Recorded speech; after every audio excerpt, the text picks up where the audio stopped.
कल्याण पूर्वेतील एका कथित खंडणी प्रकरणामुळे शहरातील राजकीय वातावरण ढवळून निघाले आहे। कोळसेवाडी पोलीस ठाण्यात दाखल झालेल्या तक्रारीनुसार शिवसेना शिंदे गट पदाधिकारी आशा रसाळ, त्यांचे पती आणि शिवसेना उद्धव गट पदाधिकारी ऋतिक कांचन रसाळ तसेच नितीन मोकळे यांच्या विरोधात खंडणीचा गुन्हा दाखल करण्यात आला आहे।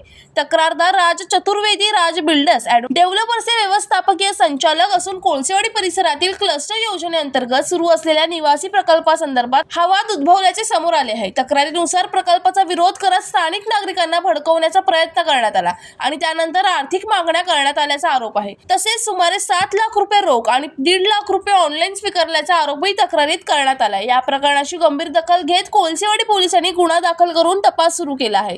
दरम्यान या घटनेमुळे कल्याणच्या राजकीय वर्तुळात मोठी खळबळ उडाली असून पोलीस तपासातून नेमकं सत्य काय आहे याकडे सर्वांचे लक्ष लागले आहे।